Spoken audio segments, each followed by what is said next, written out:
Dear students of class 12th English grammar and the aspirants of competitive exams of English, we welcome you in our lecture 7 Hindi version lecture, जिसमें आज हमारा फिर से topic है कि हम कैसे ईडियम्स को लर्न करें।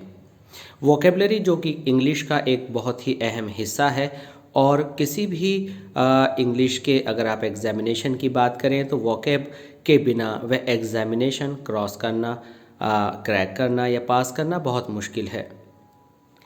जब हम ईडियम्स की बात करते हैं तो ईडियम्स के साथ सबसे बड़ी प्रॉब्लम यह रहती है कि समझ में भी आता है, याद भी हो जाता है, लेकिन लंबे समय तक वह माइंड में नहीं रहता। तो आइए आज फिर एक बार इस क्लास में हम कोशिश करते हैं कि कुछ नए ईडियम्स को याद करें। ये ईडियम्स यूपी बोर्ड एग्जामिनेशन में प्रीवियस ईयर में आए हुए हैं, और ये कॉम्पिटिटिव एग्जामिनेशन में भी बहुत ज़्यादा इम्पोर्टेंट हैं, और एवरी ईयर इनका आने की फ्रीक्वेंसी बहुत है। आइए शुरू करते हैं पहले ईडियम से। जब भी हम किसी ईडियम को याद करने के लिए बैठते हैं तो हमारे माइंड में सबसे पहले एक बात होनी चाहिए कि हम सबसे पहले उसका मीनिंग देखें। जैसे कि यहाँ पर लिखा हुआ है ग्रीन कलर में जो ईडियम है, और उसका मीनिंग रेड कलर में है, और ब्लैक कलर में हमने उसका यूजेज किया है। तो ग्रीन कलर में लिखा है नल एंड वॉइड। तो नल एंड वॉइड का जो मीनिंग है वो है इनलीगल, इनवैलिड, और आप इसको रिजेक्ट करना भी कह सकते हैं इन अदर वर्ड्स। अब सवाल ये आता है कि कैसे हम इसको अपने माइंड में सेव करके रखें लंबे समय के लिए कि नल एंड वॉइड का मतलब इलीगल या इनवैलिड है। अब इसको सबसे पहला काम होगा हमारा याद करने के लिए कि नल एंड वॉइड को हमें इलीगल या इनवैलिड से रिलेट करना होगा। तो नल का मतलब होता है रिजेक्शन या ज़ीरो, और वॉइड भी अपने आप में बेस है, ज़ीरो है। तो सबसे पहले नल को थोड़ी देर के लिए ये मान लीजिए कि नील है, नील कहते हैं ज़ीरो को। और वॉइड वह स्थान है जो ना हाइट पर है ना डेप्थ में है, वह बेस है। तो वॉइड में ज़ीरो आया, ओ आया, तो आप इस ओ को थोड़ी देर के लिए ज़ीरो मान लें, वॉइड। तो वॉइड का मतलब गैप या ज़ीरो, और नल को आपने नील कर लिया, तो जो नील और ज़ीरो हो गया तो उसका मतलब है इलीगल है, उसकी कोई वैल्यू नहीं है, वो रिजेक्टेड है, वो इनवैलिड है। तो इस तरह से आपको याद रह गया कि नल एंड वॉइड, और इसका जो मीनिंग रहेगा वो इलीगल, इनवैलिड रहेगा। तो यहाँ पर हम देखेंगे कि इसका हमें यूज़ कैसे करना है। अब नल एंड वॉइड जो है ये वर्ब तो है नहीं। अब नल एंड वॉइड जो कि यहाँ पर यूज़ करना है, आप देखेंगे कि इसके साथ अगर आप इसका यूज़ करने में डिक्लेयर्ड वर्ड को साथ लेकर चले तो आपको यूज़ करना आसान हो जाएगा। आप कहेंगे द जज declared the request null and void, मतलब जज ने जो रिक्वेस्ट, जो प्ली आपने डाली थी उसको ख़त्म कर दिया, उसको खारिज कर दिया, उसको अमान्य कर दिया किसी भी रीज़न पर। और अगर अमान्य हुआ तो वो इनवैलिड है या इलीगल है या कुछ भी ऐसा है जो मानकों को पूरा नहीं करती। तो यहाँ पर हमने सीखा कि नल एंड वॉइड के साथ डिक्लेयर्ड हमने यहाँ पर यूज़ किया, और ऑब्जेक्ट के बाद हमने यहाँ पर कॉम्प्लीमेंट की तरह से इसका यूज़ किया। द जज declared the request null and void. तो ये जो हमारा इडियम है ये वर्ब नहीं है, और हमने यहाँ पर नल एंड वॉइड एडवर्ब की तरह से यूज़ किया है। तो हमने यहाँ पर ये सीखा कि अगर हम इसके साथ डिक्लेयर्ड याद कर लें नल एंड वॉइड में तो हमें आसान हो जाएगा। डिक्लेयर्ड नल एंड वॉइड, तो हमें सेंटेंस बनाना भी आसान हो जाएगा। और जब आप डिक्लेयर्ड याद करें तो ये भी याद कर लें declared plus object then null and void. आइए अब आते हैं नंबर 2 पर, और नंबर 2 पर है of and on. Of and on का दूसरा जो इडियम है इसके सेम मीनिंग पर आधारित, वह बाय फिट्स एंड स्टार्ट्स भी हो सकता है। ऑफ, जैसा कि आप जानते हैं आपके यहाँ पर कोई इलेक्ट्रिसिटी का स्विच होगा, उसमें ऑफ़ और ऑन होता है। ऑफ़ करते हैं तो इलेक्ट्रिसिटी चली जाती है, और ऑन करते हैं तो आपका घर रोशन हो जाता है, जो लाइट है वो आ जाती है। तो ऑफ़ फिनिश हो गया, ऑन का मतलब करंट शुरू हो गया, तो यानी करंट का आना और जाना, तो इसका मतलब हो गया irregularity. Bye fits and starts का मतलब भी इरेगुलर है, तो फिट्स किसे कहते हैं और स्टार्ट्स किसे कहते हैं। देखिए, आपने स्टार्ट काम करना शुरू कर दिया, तभी अचानक काम करने वाले को फिट्स पड़ गए। फिट कहते हैं दौरे को। और अगर कोई व्यक्ति काम कर रहा है और अचानक उसे दौरा पड़ गया तो वह काम को रोकेगा, काम उसका ऑटोमेटिक रुक जाएगा। तो फिट्स मीन्स दौरे की वजह से काम का रुकना। और स्टार्ट्स का मतलब है शुरू होना। तो इसका मतलब ऑफ एंड ऑन, इसका मतलब इर्रेगुलर। तो हमारा यूजेज बनेगा learning of and on does nothing. मतलब कि अगर हम कभी कभी इरेगुलरली रुक रुक करके काम करें तो डज नथिंग, उसका कोई नतीजा नहीं निकलता। इजी यूजेज है, आप इनको लर्न करते हुए चलें। जब पहली बार हम किसी यूजेज को लर्न कर लेते हैं तो उसका यूज़ करना हमें फ्यूचर में इस सेंटेंस को आइडियल मानकर दूसरे सेंटेंस में यूज़ करना ईजी हो जाता है। शुरू में ये बातें बहुत अजीब भी लग सकती हैं, लेकिन ये प्रैक्टिकली प्रूव्ड है कि आप ऐसा करें तो वोकेबलरी आपको डेफिनेटली लर्न होगी। Let's come to the third, out of date. Out of date ये याद करना आपको आसान लग सकता है, क्योंकि डेट से जो आउट हो गया तो वो एक्सपायर हो गया, आउट ऑफ द वॉग हो गया, आउट ऑफ फैशन हो गया। इट मीन्स जो अब प्रचलन में नहीं है। तो आउट ऑफ डेट का मतलब है जिसकी डेट निकल गई, जो अब नहीं चलता। तो travelling in bullock carts is out of date, travelling on bullock carts is out of date. और बहुत सारे दूसरे सेंटेंसेज आप इस पर बना सकते हैं। टू फुट द बिल, ये सुनने में बड़ा अजीब सा लगता है और इसका मीनिंग होता है टू पे द बिल। तो सबसे पहले हमने इसका मीनिंग जाना, टू पे द बिल। अब दूसरे नंबर पर हम क्या करेंगे, फुट द बिल का हम टू पे द बिल से रिलेशन बनाएंगे। अब रिलेशन में हम देखेंगे कि कोई भी ऐसा वर्ड मीनिंग उसके जो मीनिंग के वर्ड है से एडजस्ट हो जाए, से मैच कर जाए। मान लीजिए कि आपके पास बिल है और बिल पे करना है, और थोड़ा सा सुनने में ये जो है बहुत ही पोलाइट नहीं होगा, लेकिन हम ऐसा इसलिए बोलेंगे क्योंकि हमें ये याद करना है। अब आप इतने रिच हैं या आप इतने रिच नहीं हैं और आपके सामने बिल है और वह पे करना है, तो वह आपकी चुटकियों का खेल होगा, आपका ठोकर होगी। आप एक ठोकर में, एक झटके में ऐसे बिल पे कर सकते हैं। टू फुट द बिल, तो आप एक स्ट्रोक में ही अपने बिल, एक झटके में ही बिल पे कर दिया। इट मीन्स कि आप वेल टू डू हैं। तो टू फुट द बिल का मतलब हो गया कि बिल को पे कर देना। तो यहाँ पर हमने टू फुट द बिल, तो to foot the bill means to pay the bill. जब आप किसी चीज़ को ख़रीदते हैं, किसी चीज़ को बेचते हैं, लैंड हो सकता है, टाइल्स हो सकती हैं, तो आप फुट के हिसाब से या फीट के हिसाब से काम करते हैं। तो यानी फीट के हिसाब से आप बिल पे करते हैं। तो इसी से आपको याद आ जाएगा टू फुट द बिल का मतलब है क्या, कि टू पे द बिल। तो इस तरह से आप सेंटेंस बना सकते हैं, don't worry I will foot the bill. इसके बाद आपका सेंटेंस आता है जो नंबर 5 है, और 5th ईडियम हमारा है अ गुड डील ऑफ, और ये sentence a good deal of पर आधारित है। सबसे पहले अ गुड डील ऑफ का मीनिंग देखेंगे। अ गुड डील ऑफ का मीनिंग हमें मिला very much. Good deal of का मतलब हमें मिला बहुत अधिक, बड़ी क्वांटिटी में। तो अब हमें अ गुड डील ऑफ को वेरी मच से रिलेट करना है, जोड़ना है, ताकि अ गुड डील ऑफ पढ़ते ही हमें वेरी मच, भारी मात्रा में, बड़ी संख्या में, इस तरह से कुछ समझ में आ जाए और सेंस रहने लगे। एक्चुअली ये जो गुड डील ऑफ है तो ये संख्या नहीं बल्कि मात्रा के लिए ही यूज़ किया जाता है। जैसे कि आप कहें अ good deal of wealth, a good deal of sugar, a good deal of anything that can not be counted but that can be measured. You say when you weigh something, जब आप तोलते हैं। तो अ गुड डील ऑफ अगर आपको याद रखना है तो ये जो टेक्निक है हमने आपको आपके मीनिंग के साथ कनेक्ट करना सिखाया है। इससे अलग आप अ गुड डील ऑफ के साथ कुछ नाउन जोड़कर भी एक फ्रेज़ बनाकर भी याद रख सकते हैं। जैसे अ good deal of honesty, a good deal of sugar, a good deal of wealth, a good deal of you से प्रॉपर्टी। तो ऐसी कोई चीज़ इससे जोड़ लीजिए जो आपको याद रह जाए या जो आपकी लाइफ में बहुत बार रिपीट होती है। तो a good deal of, let's use it. She is ready to spend a good deal of money on her children's education. तो a good deal of money, a good deal of money, तो आप जो है a good deal of money याद रखें, यानी इतनी money हो जिसमें आप गुड डीलिंग कर सकें, बड़ी बड़ी डीलिंग्स कर सकें। तो गुड डीलिंग का मतलब है कि सफिशेंट मनी आपके पास है। आफ्टर दिस हमारे पास नंबर 6 जिसके अंदर ईडियम दिया गया है प्ले फास्ट एंड लूज। अब फास्ट एंड लूज का मीनिंग देखना होगा हमें सबसे पहले कि नॉट टू बी लॉयल।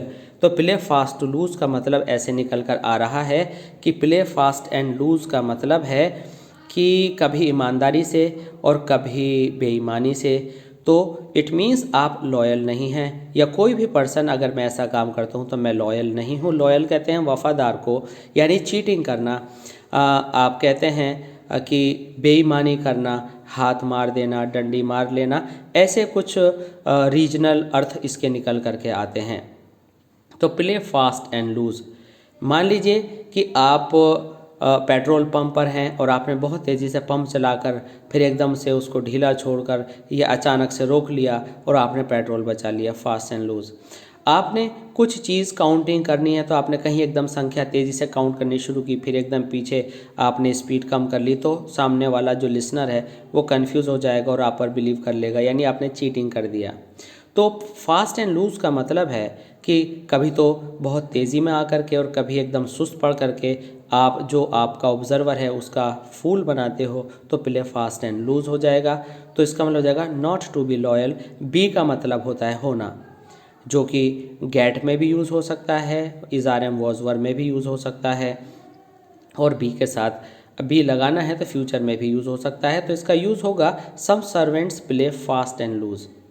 तो यहाँ पर जो फास्ट एंड लूज है ये एडवर्ब है और ये वर्ब के लिए काउंट होता है। तो प्ले फास्ट एंड लूज, तो प्ले में आ गया आपका वर्ब और फास्ट एंड लूज इसके लिए वर्क कर रहा है तो एडवर्ब हो गया। तो इसका मीनिंग हुआ dishonest act, dishonest action, to do some dishonest action, to do some misappropriation, गड़बड़ी करना, झांसा देना, या झूठ बोलना, कुछ भी गड़बड़ करना, बेईमानी करना। तो प्ले फास्ट एंड लूज, तो कभी धीमे से और कभी एकदम तेज़ होना, यानी झांसा देना। इसके बाद हम आते हैं नंबर 7 पर, जिसमें हमारा इडियम है बॉजम फ्रेंड। बॉजम फ्रेंड का मीनिंग है बेस्ट चम, बेस्ट फ्रेंड, फास्ट फ्रेंड, पक्का दोस्त, पक्का मित्र, जो भी आप समझ सकते हैं अच्छे से उसको आप याद कर लीजिए। तो बॉजम, बॉजम कहते हैं खिलने को, फूलों के खिलने को, और जो खिलने जैसा दोस्त हो उसकी हर चीज़ दूसरे दोस्त के सामने क्लियर होती है, और जब क्लियर होती है तो वह दोस्त पक्का होता है, क्योंकि कुछ भी छिपा हुआ नहीं होता। तो बॉजम फूल से भी याद रख सकते हैं, ब्लॉजम से भी याद रख सकते हैं। ब्लॉजम मीन्स खिलना और बॉसम मीन्स राइज करना, फ्लोरिश करना, पनपना। और जब कोई चीज़ पनपती है, बॉजम होती है, ठीक है, इन अदर वर्ड्स ब्लॉसम होती है, तो वह फलती फूलती है। तो ऐसी दोस्ती तो यानी जब ही होगी जब बेस्ट अच्छा दोस्त होगा। तो a bosom friend is the gift of God, तो आपने इसका यूजेज इस तरह से किया, a bosom friend is the gift of God. इसके बाद हमारे पास नंबर 8 है child's play. Child's play, a cup of tea, a bed of roses. 3 idioms हमारे पास हैं जिसका एक मात्र सीधा सा अर्थ है an easy work, an easy task, एक आसान काम। तो यहाँ पर आया fighting against corruption is not a child's play, fighting against corruption is not a cup of tea, fighting against corruption is not a bed of roses, यानी ये आसान काम नहीं है। तो कप ऑफ टी आपने उठाया और पी ली चाय, बेड ऑफ रोजेस आराम से गए, सुकून की नींद आपको मिल गई, चाइल्ड्स प्ले बच्चों के खेल की तरह से खेला और रख दिया। ये आसान ज़िंदगी के काम नहीं हैं, ये आसान काम नहीं हैं। तो इसलिए हम कहते हैं fighting against corruption is a child's play, कि करप्शन के अगेंस्ट लड़ना कोई बच्चों का खेल नहीं है। तो इस तरह से अब हम आते हैं अपने इडियम नंबर 9 पर। इडियम नंबर 9 में हम देखते हैं fight shy of. Fight shy of का मीनिंग है अवॉइड। सबसे पहला काम होगा कि फाइट शाय ऑफ को अवॉइड से जोड़ा जाए। तो फाइट शाय ऑफ को जब हमने अवॉइड से जोड़ा तो देखा कि फाइट मीन्स लड़ना और शाय मीन्स शर्म के साथ, ऑफ मीन्स समथिंग। तो यानी हमें कहीं शर्म आ रही है और हम किसी स्ट्रगल में पड़े हुए हैं। जैसे मान लीजिए हमसे किसी टीचर ने कहा कि आपको ये काम करना है, आपको ये काम करना है, आपको टाइम से आना है, लेकिन रेपिटिशन उसी बात का बार बार हुए जा रहा है। तो आप क्या करते हैं, आप उस पर्सन को फेस करना बंद कर देते हैं और उसे अवॉइड करने लगते हैं, और जैसे ही वह सामने आता है आप रास्ता बदल देते हैं। यानी आप शाय करते हैं और अपने उस एक्शन से आप फाइट कर रहे हैं। कभी कर पाते हैं सक्सेसफुली फेस, कभी नहीं। तो फाइट शाय ऑफ का मतलब हुआ अवॉइड करना, बचना, या फेस हाइडिंग करना, चेहरा बचाना। Why should fight shy of we should fight shy of bad habits. हमें बुरी आदतों से बचना चाहिए। तो हमने आपको बताया कि जब भी आपको यूजेज करना पड़े, जो अच्छी बातें हैं उसमें आप शुड लगा दीजिए, जो बैड पॉइंट्स हैं, बैड मीनिंग रखते हैं, उनमें शुड नॉट लगा दीजिए, कहीं इम्पेरेटिव बना दीजिए, कहीं डू नॉट लगा दीजिए। तो आपका एग्जामिनेशन में इन वर्ड्स का यूज़ करना बहुत ज़्यादा आसान हो जाएगा। फाइट शाय ऑफ का मतलब अवॉइड, यानी कोई भी ऐसी चीज़ जिससे हम झिझक रहे हों से बचना फाइट शाय ऑफ होता है। Next let's come to number 10, hue and cry. Hue and cry का मतलब है क्लैमर। क्लैमर भी आपके लिए एक नया वर्ड हो सकता है। क्लैमर का मतलब होता है शोर मचाना, शोर शराबा, या कस्टमर्स की कोई डिमांड, या जनता की कोई राय, कोई बात जो जनता सब एक साथ मिलकर के गवर्नमेंट के लिए कह रही हो, उस शोर शराबे को, उस डिमांड को, उन आवाज़ों को क्लैमर कहते हैं। हालांकि क्लैमर बर्ड्स के साउंड से भी रिलेट करता है। अब यहाँ पर जो ह्यू एंड क्राई आया, इसका मतलब आखिर टच कैसे होता है। आइए सबसे पहले हम ह्यू वर्ड की स्टडी करते हैं। ह्यू एक ऐसी एक्सप्रेशन है, जब आपने डीजे पर देखा होगा, डिस्को सेंटर्स में देखा होगा, नाइट क्लब्स में कभी देखा होगा, तो वहाँ कुछ लाइट्स चलती हैं, और जो लाइट्स होती हैं स्टेज पर या फ्लोर पर, तो उनमें कभी ब्लू, कभी रेड, कभी green, yellow, such type of shadows बदलती रहती हैं। तो वो ह्यूज़ ऑफ लाइट हैं। जब आप किसी स्कूल में एंटर करते हैं, किसी पब्लिक प्लेस पर एंटर करते हैं, तो बहुत सारी बातों की आवाज़ें, बहुत सारे साउंड्स की आवाज़ें मिली जुली सी आती हैं। कोई हल्के बोल रहा होता है, कोई सीट खींच रहा होता है, कोई ड्रैग कर रहा होता है, कोई पुट कर रहा होता है, कोई हंस रहा होता है। तो वो सारी साउंड्स जो मिल करके आती हैं, उस मिक्सचर को ह्यू कहते हैं। तो क्राई शोर मचाना, तो यानी हाय हुल्ला, ह्यू एंड क्राई। और हाय हुल्ला कहाँ कहाँ हो सकता है, किसी फंक्शन के घर में हो सकता है, किसी ऐसी जगह पर हो सकता है जहाँ पर गेस्ट हैं, जहाँ पर पब्लिक जमा हुई है, जहाँ पर कोई प्रोटेस्ट हो रहा है। हो सकता है कि पॉलिटिकली हम कहें कि जब जीएसटी लागू होने वाला था तो बहुत ह्यू एंड क्राई था, बहुत शोर शराबा था, लोगों की बहुत आपत्तियाँ थीं, वहाँ भी यूज़ कर सकते हैं। तो कुल मिलाकर के क्लैमर मीन्स लोगों का एक समूह में विभिन्न प्रकार की आवाज़ों में बातें करना। तो हमारा यूज़ यहाँ पर बना, there is a great hue and cry over farming bill. कृषि बिल पर आजकल बहुत ज़्यादा ह्यू एंड क्राई है, हाय तौबा है, हाय हुल्ला है। इसके बाद अब हम आते हैं नंबर 11 पर। नंबर 11 में हमने देखा इन कोल्ड ब्लड। सबसे पहले देखेंगे मीनिंग। तो कोल्ड ब्लड का मीनिंग निकल कर आ रहा है एडवर्ब के सेंस में, जो कि है क्रूअली, और क्रूअली किसी एक्शन को डिनोट करेगा। तो अब देखते हैं कि यह कोल्ड ब्लड क्या है। कोल्ड ब्लड, देखिए जब हम किसी का स्वागत करते हैं तो कहा जाता है बड़ी गर्मजोशी से स्वागत किया गया, वार्म वेलकम किया गया। अभी वार्म क्यों है? देखिए जो लोग कोल्ड होते हैं, जो ठंडे होते हैं, वो डेड होते हैं। जब आदमी मर जाता है तो वो ठंडा हो जाता है, वो ना स्वागत करता, ना ही बात करता, ना ही इमोशंस दिखाता। तो हम कहते हैं कि जब हम बहुत क्रूरता करते हैं तो हमारी आत्मा मर गई होती है, हम जीवित नहीं होते, क्योंकि हमारी कंशाइंस हमें ये नहीं बता रही होती कि हम कुछ अच्छा गलत कर रहे हैं या अच्छा कर रहे होते हैं, और हम गलत करते चले जाते हैं। तो इसी तरह से अगर हम किसी की हत्या करते हैं और बिल्कुल ये नहीं सोच रहे कि हम क्या कर रहे हैं, तो हम कोल्ड ब्लड में हैं, हम क्रूअल एक्ट कर रहे हैं। यानी जिसकी आत्मा मर गई हो, जिसके खून में गर्मी ना रही हो, जो बिल्कुल निशंस हत्यारा बन गया हो। निशंस का मतलब है जिसके अंदर बिल्कुल आत्मा का कोई नामो निशान ना बचा हो, जिसमें कोई नरमी और हमदर्दी ना बची हो। तो इन कोल्ड ब्लड, तो हम देखेंगे कि कैसे इसका यूज़ करें। A stranger was killed cruelly, cruelly is equal to in cold blood. तो आपने लास्ट में सेंटेंस के यहाँ पर रख दिया इन cold blood, in cold blood. A stranger was killed in cold blood. तो इन कोल्ड ब्लड का मतलब है बिना कुछ सोचे समझे निर्मम हत्या। इन कोल्ड ब्लड, बिना किसी एहसास के, बिना किसी आत्मा पर कुछ सोच समझ लगाए बिना वो हो गया इन कोल्ड ब्लड। तो इन कोल्ड ब्लड का मतलब हुआ क्रूरता से। इसके बाद हमारे पास है number 12 in full swing. In full swing का मतलब है ऑन द राइज। राइज का मतलब सीढ़ियाँ चढ़ना नहीं है। राइज का मतलब है जैसे कि कोई चीज़ एकदम उछाल खाती है। उछाल का मतलब बाउंस नहीं है।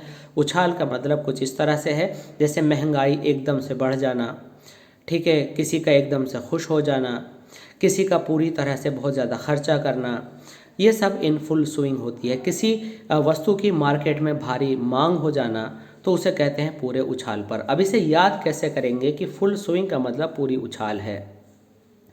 ये उछाल बहुत सारी चीज़ों में हो सकती है। देखिए स्विंग कहते हैं झूले को, आप झोटा भी कह सकते हैं। झोटा, झोटा मतलब जब आप झूले में बैठते हैं तो आपको पुश किया जाता है और आप पेंडुलम की तरह से एक साइड में बहुत ऊपर तक जाते हैं, फिर वहाँ से लौट कर आते हैं। यानी आप झूला पूरे स्विंग में झूल रहे हैं, पूरी हाइट तक जाकर झूल रहे हैं। तो जब फैशन मान लीजिए आया तो फैशन पूरे ज़ोरों पर है। तो fashion is in full swing these days. Fashion is in full swing these days. तो फुल स्विंग पूरे उठान पर है। महंगाई full swing, protest full swing. तो जो भी चीज़ हाईएस्ट लेवल तक जा रही है डिमांड में या किसी भी इस तरह की एक्टिविटी में तो आप फुल स्विंग कहते हैं। तो फुल स्विंग का मतलब होता है on full rise. Now let's come to 13 in lieu of. In lieu of का मतलब होता है इन प्लेस ऑफ, और इन प्लेस ऑफ का यहाँ पर जो आप यूज़ करेंगे आपको आसान लग रहा होगा, she will eat apple in lieu of banana. तो in lieu of means in place of. तो इसको आप याद रख सकते हैं। ल्यू मीन्स प्लेस, बहुत ही कम डिफरेंस है, दोनों फ्रेजेस लगभग एक जैसे हैं, केवल ल्यू और प्लेस को आपको रिप्लेस करना है। तो ल्यू का मतलब है ऐसे मान लीजिए कि आप किसी के लिए कोई प्लेस चेंज कर रहे हैं। ल्यू मीन्स लिए। तो यानी एप्पल के प्लेस के लिए आप बनाना लाए हैं, तो इसका याद कर लीजिएगा in lieu of means in place of. तो ये जो है यहाँ पर आपने इन प्लेस ऑफ को जब यूज़ किया इन ल्यू ऑफ के रूप में, तो ये देख लीजिएगा सेंटेंस में कि किस जगह पर आपने यूज़ करना है। इन ल्यू ऑफ को यूज़ करना है आपने उन टू नाउन्स के बीच में जो आपने रिप्लेस किए हैं। तो जो आपने चुना वो पहले लिखना है और जिसे रिजेक्ट किया उसे बाद में लिखना है, जैसे कि आपने बनाना की जगह एप्पल खाया। इसके बाद है man of letters. Man of letters, man means anybody, of letters means बहुत ही काबिल। लेटर्स मीन्स एजुकेशन से रिलेट करता है। लेटर्स ज्ञान से, अक्षरों से रिलेट करता है। तो फेमस और प्रोमिनेंट राइटर। तो यहाँ पर हम कहेंगे Pandit Nehru was a man of letters. तो पंडित नेहरू ऐसे व्यक्ति थे जो कि साहित्य से जुड़े हुए थे, एक अच्छे राइटर थे। तो मैन ऑफ लेटर्स इजीली याद हो जाएगा क्योंकि लेटर जो है राइटिंग की तरफ इंडिकेशन देता है और इंडिकेट करता है, तो आपको याद हो जाएगा man of letters means famous and prominent writer. तो ये नाउन फ्रेज की जगह यूज़ हो जाएगा। इसके बाद हम आते हैं नंबर 15 पर। 15 में हमने बी लिखा है, फिर स्लैश लगाया और फिर लाइव लिखा है। तो बी और लाइव की क्या, स्लैश का क्या मीनिंग है, यहाँ पर कोई भी आप एक यूज़ कर सकते हैं। बी में is are am was were will be shall be, और लिव अगर आप लगाएंगे तो लिव से सीधा बन जाएगा, फिर बी की ज़रूरत नहीं होगी। इसका मीनिंग निकल करके आता है lead a hard life, from hand to mouth, to keep a body and soul together. इसका दूसरा इडियम हो सकता है जो कि प्रीवियस लेक्चर्स में आप पढ़ चुके हैं, यानी जिसके पास खर्चा ना हो, जो पेन्यूरी में हो, जो पॉवर्टी में हो, जिसके पास पैसे की बहुत तंगी और कमी हो, तो उसे कहते हैं लीड अ हार्ड लाइफ, बड़ी मुश्किल से गुजर बसर करना। तो many people live hand to mouth, live from hand to mouth. तो आप जो है यहाँ पर फ्रॉम लगा लेंगे जो कि यहाँ पर लिखने से रह गया है। तो यहाँ जैसे कि आप देख रहे हैं live from hand to mouth. अब हमने यहाँ पर बी की जगह यहाँ पर आप देखेंगे कि आर का यूज़ किया है, ठीक है, ये बी की जगह पर है। अगर आप वर्ब यूज़ करना चाहते हैं तो आप टेंस के अकॉर्डिंग यहाँ पर लिव का यूज़ कर सकते हैं। पीपल जो है प्लूरल है, इसलिए हमने फर्स्ट फॉर्म का यूज़ किया है। अब यहाँ पर जो है फ्रॉम रह गया है, तो फ्रॉम आपको जो इडियम में आपको दिया गया है क्वेश्चन में, वो वर्ड्स आपको पूरे करने हैं। Many people live from hand to mouth या are from hand to mouth these days. इसके बाद आता है ऑफ लेट। अब लेट को लेकर कई सारे मीनिंग हैं, later, later last, latest, lately. तो यहाँ ऑफ लेट का मतलब है रिसेंटली। तो यहाँ पर रिसेंटली का जो मीनिंग निकल करके आया है, तो इसमें आपने देखा कि हाल फिलहाल में, तो आप कहेंगे he has join army of late, यानी उसने आर्मी अभी हाल फिलहाल में ज्वाइन की है। इसके बाद है अ black sheep. Black sheep previous lectures में भी शायद आ चुका है। तो ब्लैक शीप, अगर मान लीजिए आपके पास एक झुंड है भेड़ों का, उसमें कुछ भेड़ अच्छी हैं और कुछ भेड़ें उस जगह भी चारा चर कर आई हैं जहाँ आपने नहीं जाने देना था, और वहाँ पर उनको जो है गंदा चारा था, जहाँ पर उनकी वाइट स्किन को कुछ गंदगी लग गई, तो वो अलग ही धब्बेदार दिखाई देंगी। तो ब्लैक का मतलब है एक तरह से कलंक, ब्लैक का मतलब है एक तरह से दाग, यानी ऐसी शीप जो कि गंदी जगह से कुछ खा कर आई है, जहाँ उसे नहीं जाना था, जहाँ आपको रोकना था, तो उस पर धब्बा लग गया। तो अब ब्लैक शीप का मतलब है कि सफ़ेद और अच्छाई के ऊपर कुछ ब्लैक स्पॉट आ जाना, यानी गंदगी या कमी आ जाना। तो इसका मतलब है मीन फेलो, नीच व्यक्ति, करप्ट और बैडमैन, कुछ भी बेईमानी करने वाला या बहुत ही निर्लज इंसान। तो यहाँ पर हम कहते हैं every family has a black sheep या every political party has a black sheep. तो ब्लैक शीप से याद रहता है कोई भी ऐसा व्यक्ति जो यूँ तो सफ़ेद है लेकिन उसके ऊपर कोई कलंक है। तो अब ब्लैक शीप आपने याद कर लिया। और ऑफ लेट, लेट मीन्स सबसे लास्ट में, यानी जो लास्ट में होगा वो लेटली होगा। तो लेटली मीन्स रिसेंटली। तो इस तरह से आपने ये सारे ईडियम्स यहाँ पर याद कर लिए हैं। आपको इन्हें अगर आप चाहें तो इनका स्क्रीनशॉट ले करके आप इन्हें अच्छे से लर्न कर सकते हैं, और इनके यूजेज को अगर आप एज इट इज़ याद कर लें तो ज़्यादा अच्छा होगा फ्यूचर में यूज़ करने के लिए। और इन सेंटेंसेस को मॉडल सेंटेंसेस मानकर आप दूसरे सेंटेंसेस में इनको यूज़ करके भी देख लें। और अगर कुछ नया तरीका आप चाहते हैं इन इडियम्स को यूज़ करने का, तो आप अपनी डे टू डे लैंग्वेज में इनका यूज़ कीजिए। स्टूडेंट्स, आई होप कि ये लेक्चर आपको अच्छे से समझ में आया होगा। आगे इसी तरह के लेक्चर्स को हासिल करने के लिए, लगातार कनेक्ट रहने के लिए, प्लीज़ और ऐसी क्लासेस ऑफ इंग्लिश लैंग्वेज को आप सब्सक्राइब कीजिए हमारे चैनल को, और लाइक एंड शेयर ज़रूर कीजिएगा। और हमारे साथ जुड़े रहिए। इस तरह के सारे लेक्चर्स, वोकेबलरी और जितना भी रिलेटेड स्टफ़ आपके एग्जामिनेशन से रिलेटेड है, चाहे वो स्कूल से रिलेटेड हो या कॉम्पिटिटिव एग्ज़ाम से, वो सब आपको मिलता रहेगा अगर आप बेल आइकन को दबाकर हमें लगातार हमारी अपडेट्स हासिल करना चाहते हैं। तो प्लीज़ बेल आइकन ज़रूर दबाइए और सारी अपडेट्स लेते रहिए, और सारे लेटेस्ट लेक्चर्स को आप अंडरस्टैंड कीजिए और अपनी नॉलेज को बढ़ाइए। और हमारे चैनल और ऐसी क्लासेस ऑफ इंग्लिश लैंग्वेज को प्लीज़ सब्सक्राइब ज़रूर कीजिए। Thanks for being with us. Thanks a lot.